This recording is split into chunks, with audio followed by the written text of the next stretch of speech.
Well, good morning. Since this last recording worked out so well, I thought I'd try it again. Plus, it's just a short little response. This is my response to Jordan Peterson and Stephen Fry.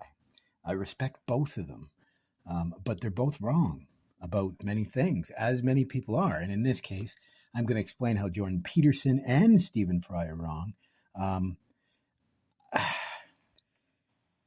Nietzsche was wrong about many things, but in this case, I'm going to demonstrate how he wasn't wrong.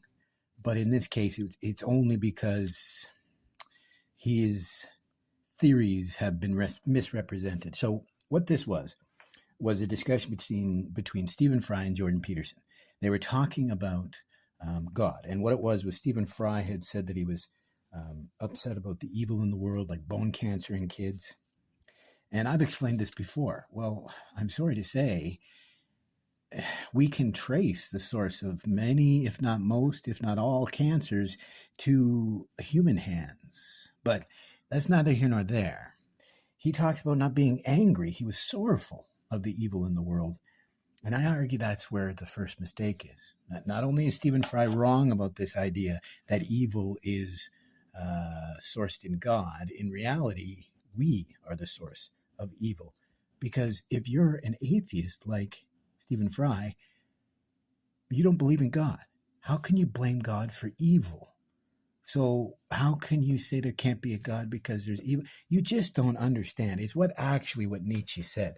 He said that science, math, these intellectuals miss the what is beyond, right? It's what I've explained in Nietzsche's Zarathustra. It's the Hinterwelten. It's the idea that there's something beyond our senses, beyond empiricism. William James wrote about this, published in his book after his death, Radical Empiricism. He realized there's something more beyond our perceptions. This is why Nietzsche, not just the first psychologist, but also the first metaphysician, first meta-modernist, teaching us this truth. So let me just explain. I am angry about the evil in the world, as these two go on to talk about and admit, the two of them admit that we all have work to do. And the answer to what that work is to end evil. As Jung said, and that's where Jordan Peterson made another mistake, quoting Jung as having criticized Nietzsche for his revaluation of all values. He insinuates that, first of all, that Jung criticized Nietzsche for saying that we could create our own values. So he's wrong both times, right? Jung didn't say that because Jung understood Nietzsche's philosophy. What Nietzsche actually said, and you can look this up for yourself. I just typed into Google, what did Nietzsche say about values? And if you look at the top 5, 6, 7 responses, you get the same idea. He didn't say recreate your own values. He said maybe someday there might be a nobleman who could create for himself. But until then, we have to be like the camel into the lion, into the child. So we need to stop being the camel, carrying around traditions and expectations without reevaluating whether they were actually the work that we need to do to end evil, to point ourselves towards the greater good, right? Because they both go on and talk about, let's see here, right? He talks about offering productivity to the world. That's Nietzsche again. That's his Schatzen. That is, as I've said, Rick Rubin talking about the creative process of art sounds exactly the same as a rabbi talking about, a connection with God or a mystic, as Jung would very clearly explain, right? They also even quote that we're self-tortured by our conscience. We're self-tortured by our conscience. But I argue it's actually our consciousness. That's what our consciousness is. I said this before. Carl Friston explained this, that the mind is a predictive matrix. And if we don't listen to it, right, that's literally neurosis. What I've explained, I tried to explain in a previous podcast. I'm going to re-record it. This idea that going all the way back to the book of Job, which is why I mention it, right? Answers to Job, Jung, the book of Job being one of our oldest books. And this is what Nietzsche was teaching us. He said, you need to reevaluate your values. But what he really meant is why do we deny this existence? Why do we deny suffering when all great things must have their roots in great suffering, right? We need, and then Fry asks about what is this higher mode of consciousness, and yet they proceed to previous and then after discuss being directed towards the greater good, right? That is this higher level, this mode of consciousness, not just being aware, but being aware of how little we are aware of. That's exactly what Nietzsche is talking about. That is psychology today. That I've explained this, that our eyes dart around, mapping a 3D picture of the world around us, but we only see a fixed gaze.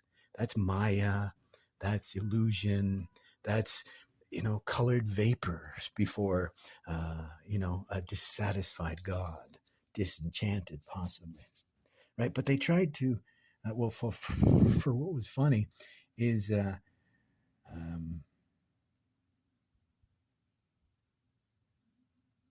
so they talk about the creation. He mentions Dawkins. And so I'll say, he said here, to be directed at the greatest good. Exactly as I said, that is the higher mode. I'm not sure if they actually said that, but he does mention Dawkins. And he's definitely not a greater good person, because Dawkins himself has admitted that no matter what evidence he was presented, he would not believe. That is, as Nietzsche said, no greater enemy to truth than convictions, worse than lies. So there's the lesson we could have taught them. See, Nietzsche, no end to his lessons. He's right about so many things, wrong about many, but so many people get wrong what he got right, right? So here, Jordan Peterson and Stephen Fry, both very educated individuals, don't understand that Nietzsche never said create your own values. He said revalue all values, not create your own, right? He very much saw it as becoming a whole, a harmonious whole. So I would recommend reading Martin Buber's I and Thou. It is no different. He really loved Nietzsche, really loved him and his buddy Deussen used to talk about this idea of the Atman, this universal soul. Again, influenced Jung with his Zelle, this collective unconscious, this shared experience. Then they go on talking about this. So I'm just plain and simple.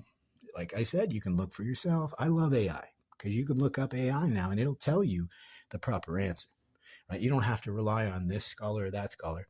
But because search engines are using AI now, you don't even have to go that far. Just type in, as I said, what did Nietzsche say about values? And you'll see that, and I respect him terribly, Jordan Peterson and Stephen Fry were both wrong. Right? And as I said, Jung was wrong about many things. Nietzsche was wrong about many things, but it wasn't these things. Right? Nietzsche was wrong about many things, but he did not say we should all have our own values. We should know the values we hold and live by them. Like the Übermensch, the idea is a better moral stance, as they quote from Piaget, one of the few books, it seems, that maybe Jordan has read, because it's weird to me. Right? You hear me, I quote from a lot like him. There's certain books that I prefer, but I also quote from dozens of other books. I find it weird when someone talks about the same book over and over again. I was like that. The only book that I really read that was profound, that profoundly influenced me, was Zarathustra. So that was almost exclusively what I talked about, right? Or before that, there was other books. I can give you examples, but the reason why is because you don't have this, as I said, learning from Mortimer Adler, this idea of being able to actually extract from these books, not the quotes, but the meaning. And then integrate that into my own understanding and my own knowledge, which is another thing that Nietzsche was trying to explain, that we are a Gestalt, right? I've explained this is a German word that means we're kind of a pattern, a grouping, right? You look at a cat, you don't see the fur, the tail, the paws, the claws. You see a cat. And so Nietzsche was saying that we are Gestalt, this idea that we're a mixture of our experience, our preferences, our understanding, our imagination, our values. It's a cohesion of all these little disparate parts that can't be, what would you call it? Can't be, what would you call it? You can't identify one root cause as to who the individual is, but yet the dichotomy here, the paradox, the duality or the non-duality, whatever you want to call it, that the individual is truly trying to individuate, as Jung said, again, I think very heavily influenced by Nietzsche, this idea that to truly become who we are is to understand we are a mixture of all those influences, which means we're not any one thing. We are actually a product of our experience and our preferences and our idea. It's beautiful because it actually fits into the tantric Buddhist idea of this highest level of consciousness, the eighth and ninth, the alaya and the amala vijnana, right? So the self is simply a little storehouse. That's what alaya vijnana means, just a storehouse of preferences and experiences and memories and imagination and all that jazz. And all you have to do is open the door and let out those preferences. Don't subscribe to them from one moment to the next. And what you can achieve is what's called an amala vijnana. Amala simply meaning perfect, right? A clean slate. They call that a tabula rasa, right? A wiped, clean slate.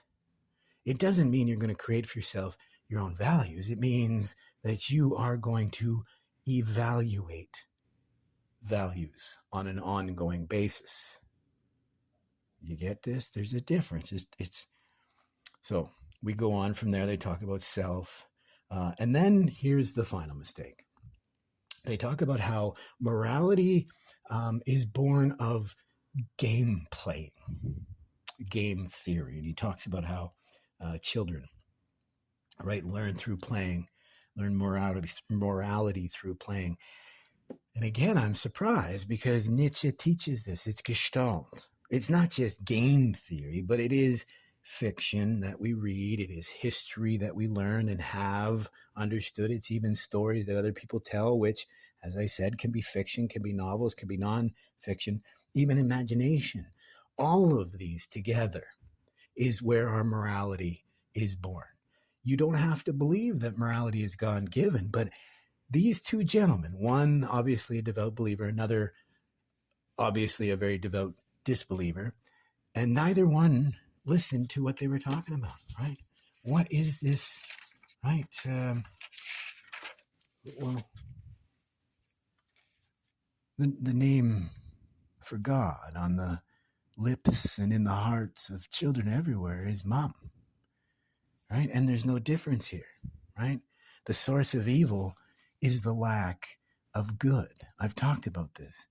I believe that good does not triumph over evil every time, not because there is some sort of malevolent superpower that's intervening, but evil only triumphs when man chooses not to act.